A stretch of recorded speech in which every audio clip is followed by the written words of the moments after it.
Someone said that they weren't there to take stuff; they were there to delete everything. Like the real people that were in there, Oh, like that's the same funny. thing with Epstein. Oh, that's funny. How many people came through his orbit? How many people could this have happened to? And how did he get away with it for so long? We gather around the relentless glow of our screens, holding our breath as one stunning rumor streaks across the timeline like a meteor ripping the night sky apart. Sean Diddy Combs, the maestro of bad boy glitz, may have been secretly living with HIV and, in the most incendiary twist, could have carried that invisible fuse into the beds, limos, and late-night penthouses of Hollywood's glitterati. We feel the collective pulse quicken as shaky footage of Diddy's recent, noticeably gaunt nightclub cameo loops on every gossip account we follow, commentators freezing each frame to point at hollow cheeks and glassy eyes the way conspiracy hunters highlight saucer-shaped clouds. The speculation catches fire faster than any A-list breakup we've ever tracked, not just because it questions a man's health, but because whispers insist he knew, he kept silent, and he invited unsuspecting superstars into what insiders now call his freakoffs.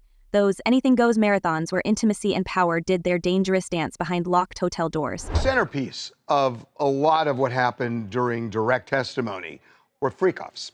And what the prosecution tried to show was that he forced and or coerced her into doing these freakoffs. And we've talked about this earlier this week, that at least my opinion is that in a lot of these, the prosecution just didn't close the loop. It was something she felt. We lean closer when a supposed leak of medical paperwork surfaces, for half a breath before vanishing under a lawyer's cease and desist. Yet screenshots survive and the comment count explodes with frantic sleuthing. We scroll past claims that one chart-topping vocalist abruptly checked into a mysterious wellness retreat, and we shiver at a blind item hinting that another blockbuster actor canceled a press tour because of an undisclosed immune complication. Could it all trace back to one man's secret? We fling the question across group chats like a hot coal. How many hidden stories of late-night tests and panicked phone calls are buried under non-disclosure agreements more ironclad than Fort Knox? We replay again and again the shaky TikTok in which Jaguar Wright, herself a fire-breathing raconteur of R&B backrooms, warns that Diddy allegedly infected at least 20 other men. Her voice trembles with something between rage and sorrow, and for a moment we swear we can hear the phone lines at every publicist's office in Beverly Hills lighting up at once. If even a slice of her claim is true, how many lives, how many headlines, how many lucrative endorsement deals could collapse in a single revelation? We wonder who, in the VIP lounges, is right now dialing private clinics, begging for hush-hush lab work at dawn. Well, the things that I experienced with him were monster-like. That stuff almost destroyed my life. We linger on the question that sticks like a burr under our collective skin. Did Diddy weaponize his charisma, his bankroll, and his bottomless Rolodex to hide a fatal secret while jetting from yacht parties to Grammy parties, hugging presidents and princes, playing Pied Piper to every rising artist hungry for a glittering cosign? The answer, we fear, lies somewhere inside court files thicker than Fashion Week lookbooks and sworn testimonies raw enough to char a microphone. But first, we must step inside that courtroom, where pencil strokes scrape across sketch pads and the temperature hangs heavy with perfume and perspiration. We hear Cassie's name whispered long before she actually walks in. Once painted as the calm center of Diddy's storm, she now stands under fluorescent lights, every eye drinking in her steady poise. We cannot unsee the moment she explains how the freakoffs worked. Lavish suites, hand-picked companions, recording devices always ready, Diddy watching like a director on the world's most twisted film set. She tells the jury she felt trapped, her voice cracking, but determined, conjuring a tableau of coercion and betrayal that sets our stomachs rolling. And then she drops the $20 million figure, money he allegedly paid to bottle up the past. Yet here she is anyway, uncorking everything. They've been afraid of coming forward. They've been afraid of what he could potentially do to them within the industry, what he could do to them professionally, maybe even personally. And so, yes, it's been a dark secret they've held on to for a very, very long time. We remember how she once glided through red carpets in shimmering gowns, arm looped through his, a living advertisement for the empire's perfection. Now she describes being forced into humiliating physical encounters while bodyguards lurked outside and household staff ferried party favors in. She says Diddy kicked, punched, spit anger in her face whenever jealousy flickered, and we cannot stop picturing the bruise-covered young woman hiding in luxury hotel bathrooms while paparazzi thronged the lobby below. Her words are daggers. I wanted to be compensated for the time, the pain, the many, many years of trying to fix my life. One juror exhales so sharply we almost hear it through the live blog, and we suddenly grasp how deep the rabbit hole goes. We clutch our coffee cups tighter when Cassie's sealed medical files come up. Files rumored to identify other victims of those freakoffs who later endured unexplained illnesses. Prosecutors hint that a subpoena could pry them open any day, and we all but see Hollywood titans dialing crisis managers before the lunch recess. Could that folder become the smoking syringe linking Diddy to a chain reaction of hush-hush hospital visits? Could it, in a single, unredacted page, shatter brand deals and streaming numbers the way a Molotov once shattered Kid Cudi's cherished Porsche? I thought he was this clean businessman who rise to the top because he was such a powerful and, smart, educated man. I had no idea that he had this other side to him. And when I started to get exposed to his lifestyle, I started to really realize, this guy has an addiction. It's not just, once every few weeks, it's every day, every hour. We pivot to Capricorn Clark, the former assistant whose testimony paints Diddy not just as an out-of-control superstar, but the ruthless kingpin of a shadow network the indictment calls the Combs Enterprise. We imagine dimly lit offices where staff were allegedly tasked with sourcing everything from unmarked bottles of liquid courage to professional companions, each new demand escalating like the chapters of a noir novel. We see Clark recount the December night when Diddy, pistol flashing, roused her with 2 chilling words, "Get dressed," before dragging her into a mission of revenge against Kid Cudi. We feel her tension as they break into the rapper's Hollywood Hills home and find it empty, rage boiling over into the eventual firebomb months later. Her voice trembles but never cracks when she reminds the jury she was kidnapped twice and forced into lie detector marathons whenever trust wavered. He cornered me. And then he asked me, with his arm up, he asked me, "How you doing?" I'm kind of like, wow, what the heck? Very uncomfortable. And then he rubbed his hand down my breast. He said, "If you need anything at all, you let me know." We note one quote so sharp it could slice marble. "It's called psychological abuse," she spits back when a defense lawyer waves her old fawning email in her face. The line rings inside the wood-paneled room, inside our earbuds, inside every social feed. That single sentence becomes a rallying cry for anyone who has ever posted a smiling selfie while privately nursing wounds. We slide deeper into the gallery's pews as former assistant Mia, shielded by a pseudonym yet laid bare by memory, describes working 18-hour days, dodging flying glassware, wobbling under what she calls Diddy's good kind of crazy. When defense counsel drags up her past Instagram birthday praises, we witness her gather herself, straighten, and remind the world of the difference between curated captions and lived torment. She scrolls through old text chains, recounting thoughts when the Combs Film Company dissolved, an entire identity built on serving a mogul, then yanked away like a red carpet backdrop. We recognize her confusion. We have all seen fans, stylists, even family members orbit a famous star so tightly that breaking the gravitational pull feels like suffocating in deep space. Same kind of extortion that we heard when Cassie took the stand and testified on that airplane ride back from France. Diddy said, "You don't do a freak-off, I'm going to release one of the freak-off videos that you are profiled in and humiliate you." And then, in a twist worthy of a prestige television finale, we hear rumors that Diddy didn't merely lean on intimidation, he allegedly greased palms inside the FBI, sliding hush money to agents willing to misplace files or mislabel evidence. We picture clandestine meetings in back alley lounges, envelopes thick with cash trading hands under flickering neon. If that allegation sticks, it is no longer just a story of one man's private vices. It is a conspiracy bending the very spine of justice.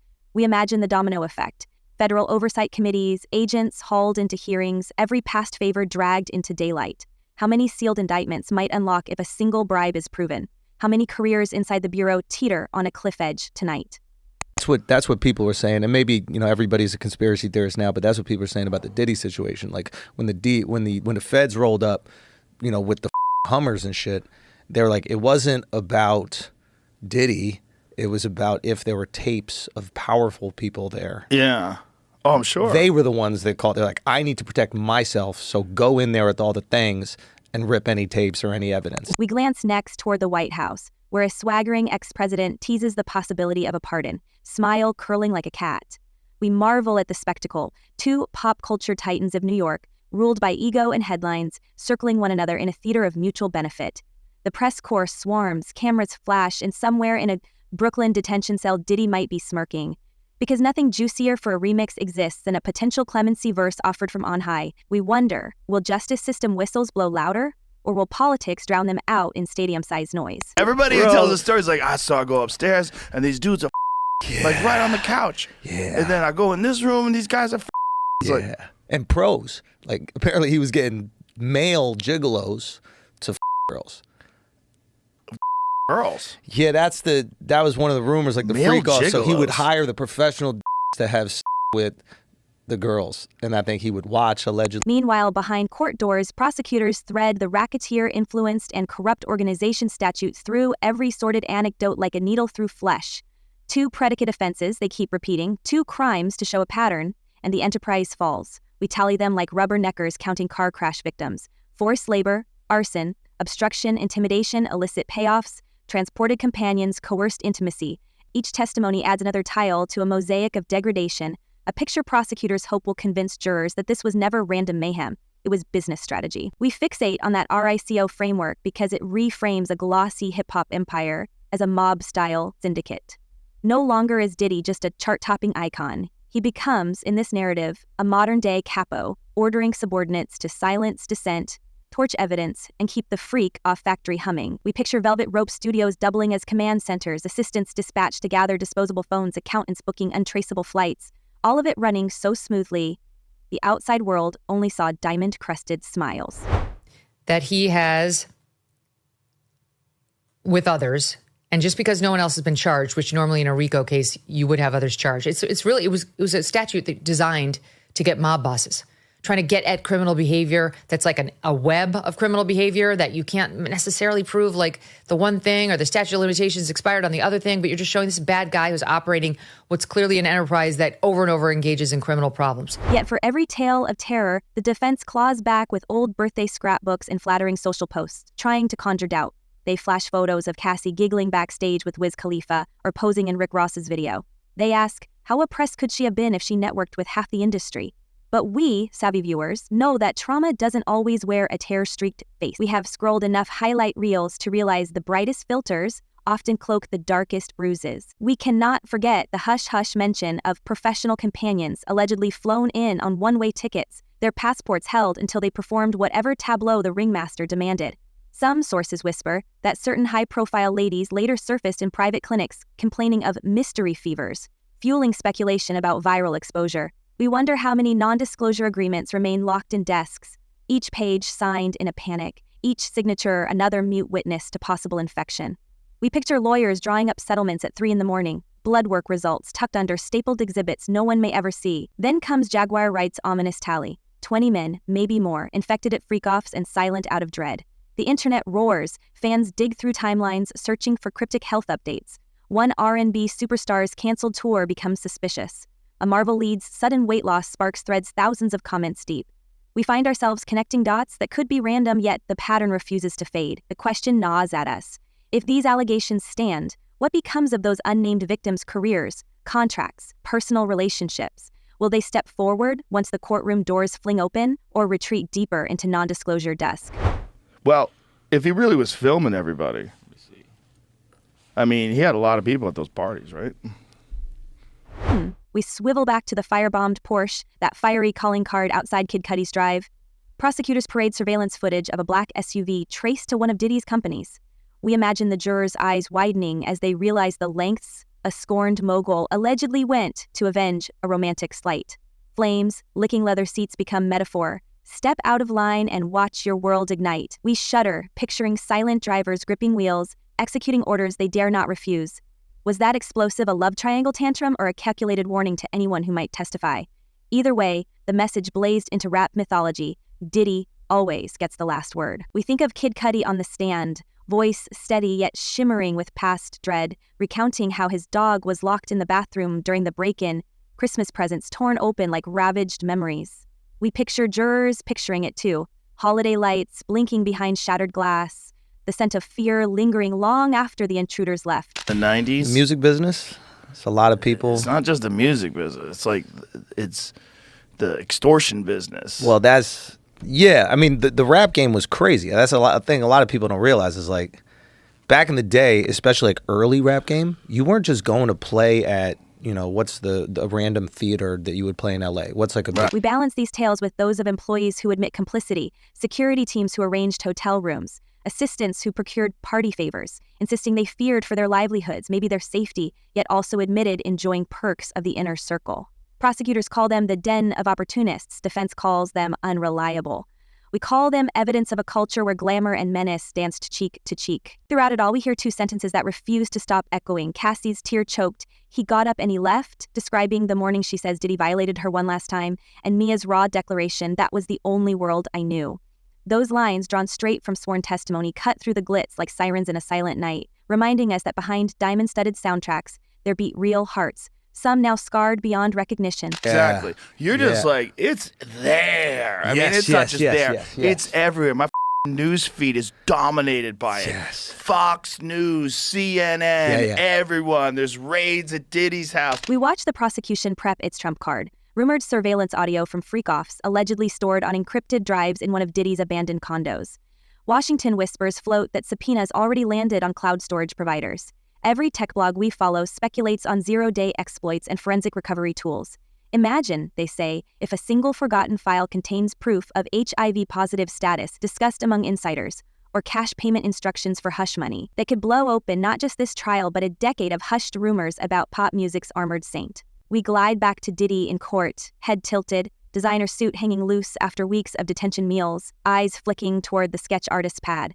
Some reporters claim he scribbles notes, others swear he doodles lyrics. We wonder if he's composing another hustler anthem or plotting the next defense pivot. Either way, the stakes tower like a Manhattan high-rise, a lifetime behind bars if convicted, a possible pardon if politics intercede, but above all, a legacy now corroded, faster than bronze, in salt water. We consider Hollywood itself, that city built on illusion. If a powerful mogul's alleged health secret remained armor-plated by money and fear, what other ticking time bombs lie under its manicured hills?